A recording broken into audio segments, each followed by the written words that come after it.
Okay, I'll ask a couple questions. On some of the pictures, it looks like there was a cement seawall all the way across. Did that go the whole 175 feet? Guy Rockefeller, the owner, built the seawall himself out of cement, and it went from end to end of the property. And over the years, it just eroded, and there's just one little subsection of it that's left. So the rocks that are in there now are really more what they want you to do for natural filtration anyway, aren't they? Yeah, there's just a natural progression from the lake shore up to the grass level, and that's just as is. Yeah, it's nice. So you remember Mr. and Mrs. Rockefeller? I do. Yeah, neat. They were typical old settlers, old school people, so to speak, and lived a quiet life up here, and were one of the few local residents year-round that I can remember when we first started coming. And they just had the two children, Alberta and Leslie? That's correct. So you knew them too then? I did. Apparently. Or grew up with them, kind of. We know Alberta very well because she and her husband, George, came to our wedding in Bay City in 1959, and we became very close to them and their family, Georgine. In fact, when I went to Loyola University in Chicago in graduate school, they lent us their apartment to stay in to search for a rental place in Chicago. Well, that was neat. It was nice. Good to have good connections. Very good. Yeah. So now we have the homestead is in the center, and then there are two cottages on either side of it. That's and correct. Then so tell us about the smaller cabins then at the back that Mr. Mallinger Okay.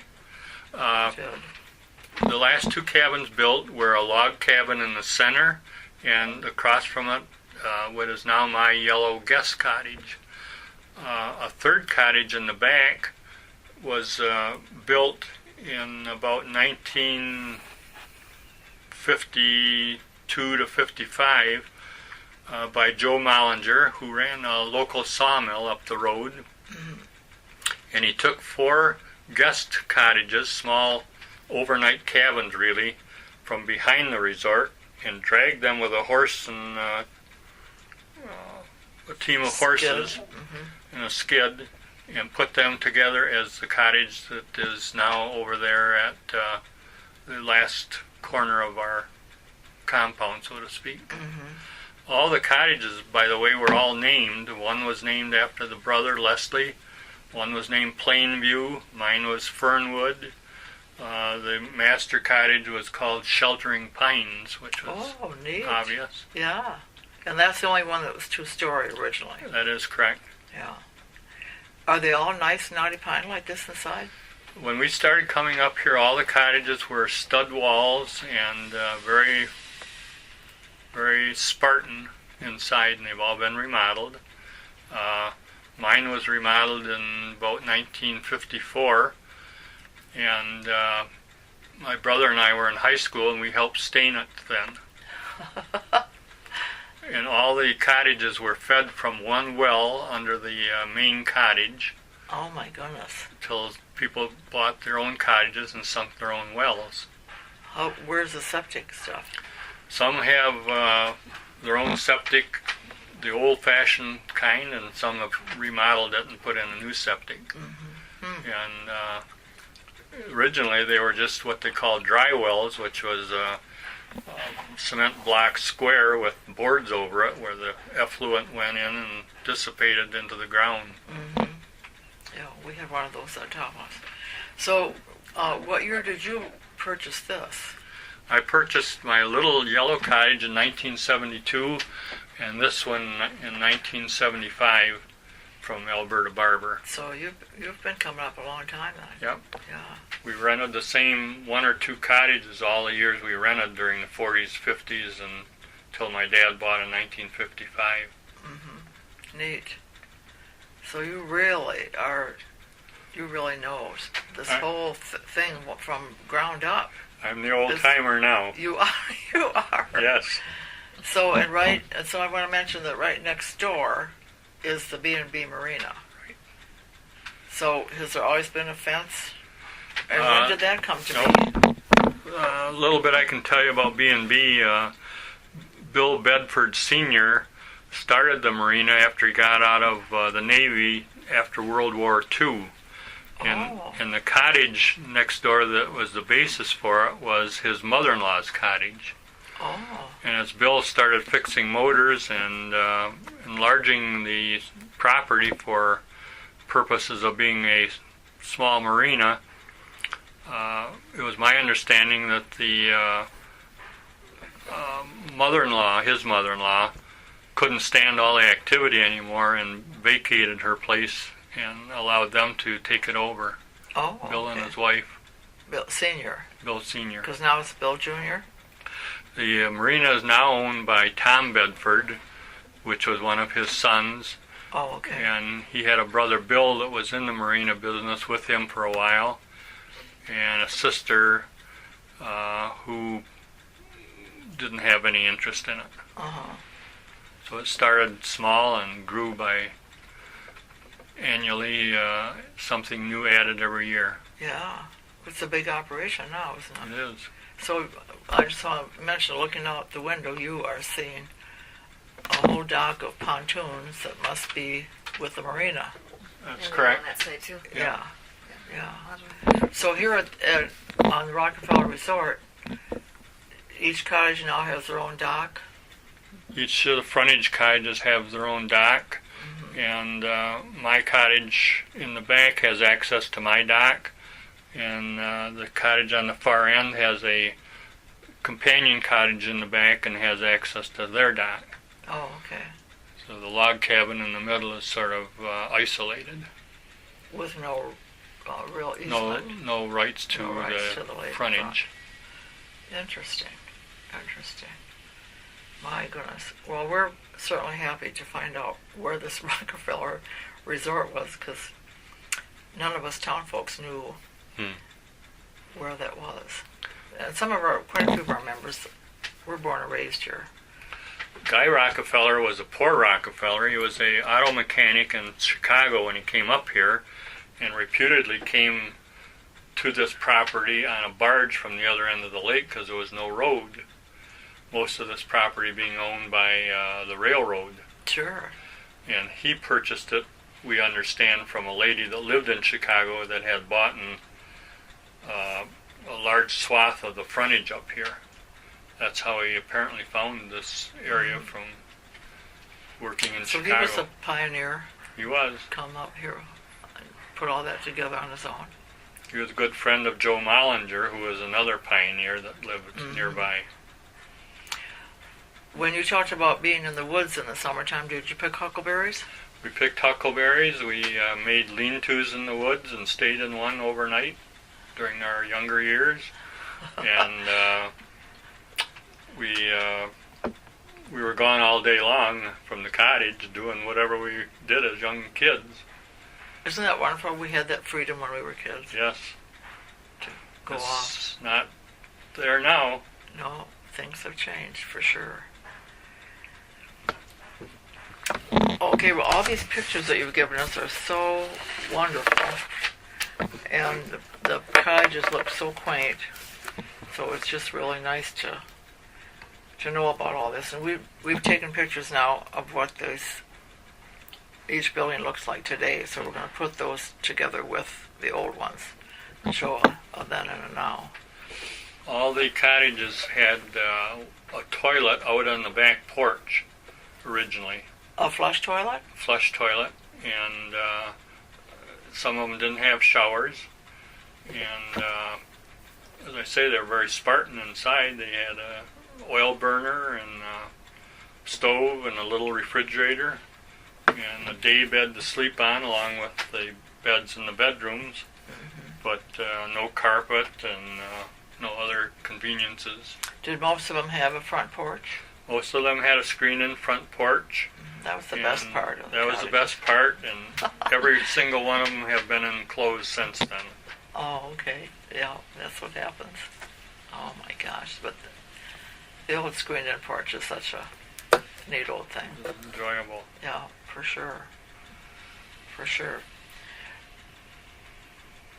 I think what else I would want to ask. So you talked about your sister Sharon and a brother. Were there just the three of you, or were there more in your family? In my family, there was a younger brother and two younger sisters. And after my parents passed away, we co-owned our parents' cottage. I rented that myself for probably 15 or 18 years. And then we started using it again in the family. And after about 2 years of doing that, the other kids didn't want to come up here and didn't have the time, so we decided to sell it. And we almost had a seller ready to purchase it when my sister Sharon had misgivings and decided she'd purchase it from the three of us and make it their cottage, which that happened last August of 2013.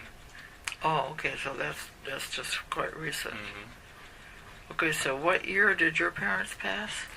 My parents passed away, my father in 1975, my mother in 1985. Oh, okay. So after that is when so you have been in continuum pretty much. You hardly missed a summer. My frontage cottage I bought in September of 1975, and my dad was happy to see me get it because I worked for the schools and they had the summers off, but unfortunately he passed away 1 month later. Oh, yeah. Huh. But then your mom still came up. She came up, we brought her up here many years, until about 1983, when she went into a nursing home and passed away 2 years later. Yeah. To the month. What was were you quite a fisherman? No, my dad wasn't a fisherman. We weren't fishermen. We went out a few times with him, but we didn't get the bug because he didn't have it. And he wasn't really a hunter either. He enjoyed berry picking and walking in the woods and just being up here, boating, Fresh water air. skiing. Yeah. Yeah. So I bet you're a good swimmer. Fair. We had to be. Yeah, sure. Did you have a raft out, or did you just... Yeah, we had 2 rafts. My dad made a adult raft and a kid's raft. We called it a chicken raft. Basically, there were 4 barrels under a platform, and all the renters would come up in June and drag it out and anchor it. So one was anchored at about 7 feet of depth, the other one about 3 feet for the kids. Oh, okay. How far out to the drop-off here? Probably about 200 yards, maybe a little further. This area of the lake is very sandy and shallow, so it's good for young kids. Sure. Right straight across the lake, it's deep and very rocky. It's interesting. Beautiful lake.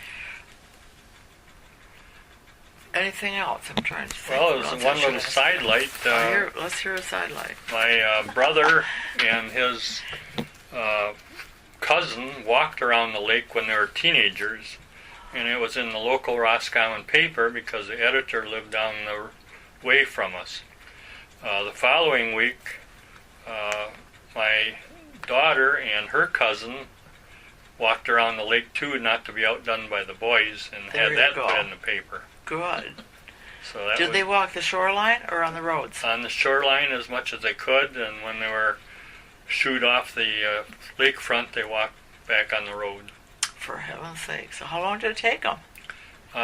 Daybreak to dusk. So about 12 hours. Yeah. Well, good for them. Yes. Like, how old were they? How old was your daughter when she did mid-teens. that? Teenager? Yep. Yeah. Mid-teens. Oh, yeah, we can't be outdone by the boys. Yep. Good for them. Do you have those articles? Did you save them? I did. Yeah, that's neat. He saved everything. That's Interesting.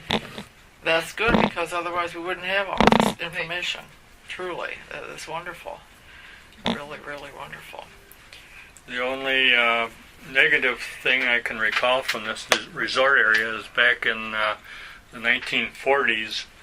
We were not up here at the time, but reputedly a renter's infant daughter drowned under the main cottage's dock. Somehow she fell in the water and nobody noticed her.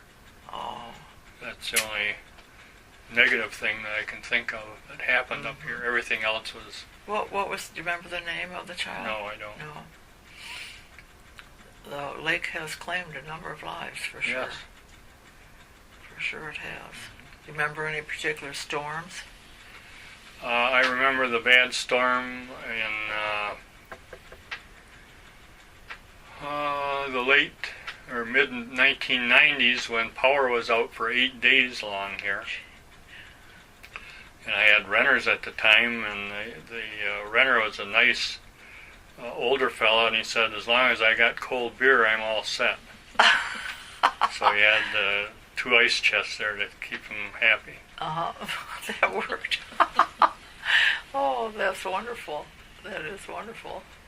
Yeah, so are most of these, or any of these now year-round insulated for... The main cottage was a year-round one right from the start, the 2-story of Guy Rockefeller, and Ed Bonesack, the current owner, has remodeled it and made it even more winterized. Do you come up in the winter at all? We used to when we were younger, and we used to come into our parents' cottage and get the oil burner going. We'd haul in our water in a milk can and stay for the weekend usually, and it wouldn't warm up till we were ready to leave. We'd go out on the ice with the kids, and the young boys would fly kites, and we'd walk the trails around here. Sure. So this property behind you then, is that state land going north from here? The back 7 by lots by 100 feet deep back to between Clare and Forest Avenue was the Rockefellers, and it was sold in the 1980s by George Barber to Bill Bedford Sr., and he owns it all now. Oh, okay. So we have access to come in here through his one lot. And he presumably doesn't intend to ever block it off. Well, you better not. I hope so. I have to get out of here before. Yeah, wouldn't that be something? Okay, well, it's very nice. You have a nice little, kind of a close-knit community here, really, with that much family involved, and so do your kids and grandkids enjoy coming up? Yeah, they come up occasionally, but I don't think they enjoy it as much as I do. My comical retort to that is that after I die, they'll probably sell it within a week and buy a Lamborghini, but I hope they enjoy it a little bit longer. Yeah. I hope they do too, because it's wonderful. Okay, well, if you think we have the history pretty well set, these pictures are so nice. They're kind of, most of them are sepia, I guess you call it. The one of the bears, it looks like the bear is, oh, okay, no, it's not on the lake, it's on the road, isn't it? Going across the road somewhere. Yeah. I think I have that one myself. Mother and 2 cubs. And we had a bear come down the road here too in somebody's garbage since I've been coming. Recently? Yeah. About 2 years ago now. Oh yeah, they're here. They're here for sure. But I'm afraid to go in the woods a lot because of that bear. But well, we do walk through the woods. I'm getting used to it now, but sure. That's the only thing we ever saw him at Bones. Took his dog for a walk, and the dog wanted to go that way, and he was like, oh my God, it's a bear. We're not going that way. Right, not going that way. Okay, well, I think we did very well, and I thank you very much for all the information. You're welcome.